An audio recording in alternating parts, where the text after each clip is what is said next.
Leur séparation a déchiré le cœur de nombreux fans, étant donné la complicité évidente entre eux, largement commentée dans les médias et sur les réseaux sociaux. Selon de nombreux tweetos, leur relation va au-delà de l'amitié. Même des célébrités invitées dans l'émission ont laissé des commentaires sur leur prétendue relation. Kev Adams, l'humoriste, s'est notamment moqué d'eux, tout comme Maître Gims, qui a utilisé les paroles de sa chanson « Est-ce que tu l'aimes ?» pour aborder la situation lors du Grand Prix.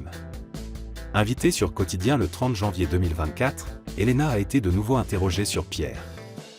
Yann Barthès, l'animateur, lui a demandé « On a raconté beaucoup de choses sur Pierre et vous.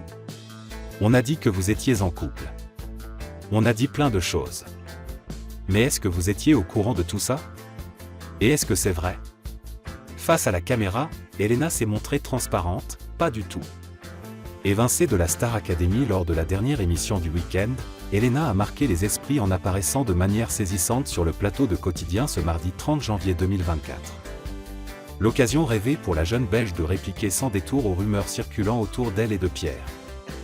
Depuis le coup d'envoi de la 11e édition de la Star Academy en novembre 2022, Elena s'est réjouie de faire partie des participants de ce prestigieux télécrochet.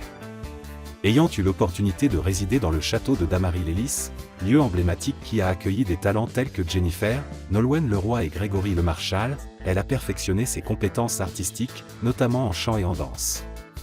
Tout au long de son parcours, Elena a tout donné pour remporter le titre de grande lauréate de cette nouvelle édition du télécrochet. Cependant, le week-end dernier, l'artiste a dû faire ses adieux, se retrouvant opposée à Pierre lors de la seconde demi-finale. Au début, on n'était pas au courant, a-t-elle avoué avant de reconnaître, mais après, plusieurs personnes nous ont mis la puce à l'oreille. Comme Kev Adams par exemple ou l'intervention de Maître Gims sur le prime. Donc on a compris qu'il se tramait quelque chose. Elle a également révélé que la production ne les avait pas informés de la frénésie médiatique les concernant.